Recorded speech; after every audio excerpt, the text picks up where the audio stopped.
जालना शहरासह राज्यभरात किशोरवयीन मुलं-मुली पळविणारी टोळी सक्रिय. पोलीस विभागाने दखल घेऊन चौकशी करावी व गृहमंत्र्यांनी सुद्धा लक्ष द्यावे. वंचित बहुजन आघाडीची मागणी. मागील काही दिवसापासून जालना जिल्ह्यात व संपूर्ण राज्यभरात किशोरवयीन मुलं-मुली पळविणारी टोळी सक्रिय असल्याचे पाहायला मिळाले आहे. तर मागच्या आठवड्यातच जालना जिल्ह्यातील बदनापूर तालुक्यातील 2 ते 3 मुली नेपाळ बॉर्डरवरून बदनापूर पोलिसांनी शोधून काढत त्यांना त्यांच्या आईवडिलांच्या स्वाधीन केले. ही बाब अत्यंत गंभीर असून याकडे पोलिसांनी गुप्तचर यंत्रणेच्या विभागाने वेळीच लक्ष द्यावे, जेणेकरून या मुलामुलींची भीक मागण्यासाठी किंवा नको त्या गोष्टीसाठी वापर होणार नाही. तसेच जालना शहरात सुद्धा किती एक मुलं-मुली भीक मागताना आढळून येत आहे. त्याची पोलिसांनी सुद्धा या मुलांची चौकशी करून हे कोणाचे मुलं आहे त्याचा शोध घ्यावा, कारण जालना जिल्ह्यात मुलं पळविणारी टोळी सक्रिय असल्याची गुप्त माहिती आमच्या हाती आली असून या संदर्भात आम्ही केंद्रीय गृहमंत्री, राज्याचे गृहमंत्री, पोलीस यांना निवेदन देऊन मागणी करणार आहोत.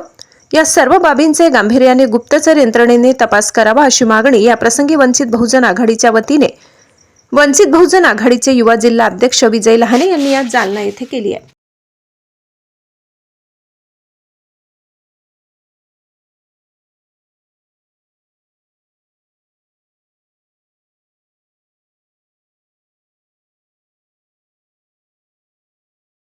ह्या महाराष्ट्र राज्यामध्ये खूप मोठ्या प्रमाणात ह्या ठिकाणावर असं दिसून येते आणि अशी माहिती मिळते. आता आमच्या जालना जिल्ह्यामधून सुद्धा आपल्या जालना जिल्ह्यामधून बदनापूर तालुक्यामधून सुद्धा 3 मुली या ठिकाणावर किडनॅप झाल्या होत्या आणि त्या मुली मला वाटतं गुजरात राज्याच्या बॉर्डरवरून त्याला वापस आणण्याचं काम केलेलं आहे.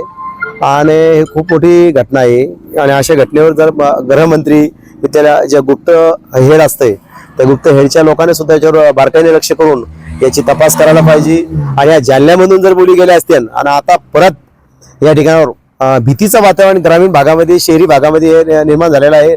लेकरं शाळेत पाठवायला सुद्धा पालक घाबरत आहेत. आणि पोलीस प्रशासक इथला गृहमंत्री जे असेल, ह्या गृहमंत्र्याला सुद्धा आम्ही या ठिकाणावर वंचित बहुजन आघाडीच्या वतीने आवाहन करतो की तुम्ही ताबडतोब जे बी गुप्त हेड लोक असतील त्याच्यावर तुम्ही लक्ष घालावा आणि त्याच्यावर आळा घालायला पाहिजे. त्याच्यात तुम्ही चौकशी करायला पाहिजे, माहिती घ्यायला पाहिजे की नेमकं काय चाललेलं आहे. आणि ह्या कोणत्या ज्या मोठ्या मोठ्या टोळ्या या शहरामध्ये घुसू राहिल्यात, राज्यामध्ये मुंबईमध्ये मोठ्या प्रमाणात चालू आहे आणि याच्यावर कोणीही बोलायला तयार नाही.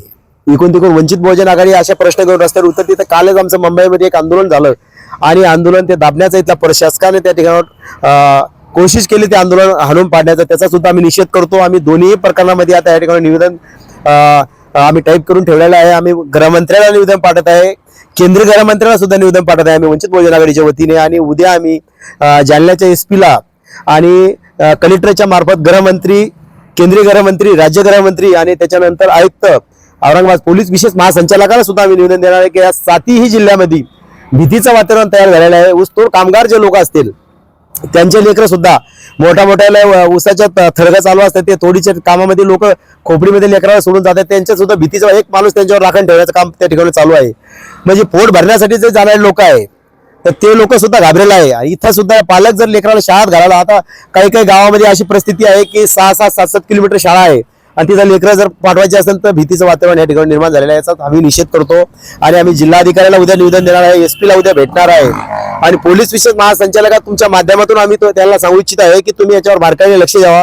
आणि हे जे काही टोळ्या या ठिकाणी आलेल्या आहेत त्या टोळ्या पटकन आळा घालावा आणि त्या टोळ्याला रोखण्याचं काम करावा.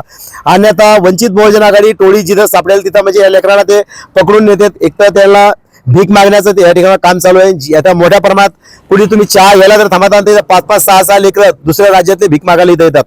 याची सुद्धा इथल्या गुप्त हेड जे आहे त्यांना तुझा चौकशी करायला पाहिजे. हे लेकरू आहे नेमकं कोणाचं आहे, एवढे भिकारी का आले इथं, स्टेशनला असेल, बस स्टँडला असेल, अशा मोठ्या शहराच्या भागामध्ये जर एवढे भिकारी 5-5, 6-6 लेकरं भिकारी त्याच्या मागे एक कोणीतरी असते आणि ते लेकरू आपल्याकडे पाहून पैसे मागतात आणि तिकडे जाऊन त्या माणसाकडे पाहतात. म्हणजे काहीतरी संशय येण्यासारखीच गोष्ट आहे आणि ही खूप दुर्दैवी गोष्ट आहे. याच्यावर खरोखर बारकाईने इथल्या गृहमंत्र्याच्या मार्फत इथला SP असेल, इथला PI असेल, प्रत्येक पोलीस स्टेशनचे यांनी सगळ्या याच्यावर बारकाईने लक्ष घालायला पाहिजे असं वंचित बहुजन आघाडीची मागणी आहे आणि उद्या आम्ही निवेदन देणार आहे.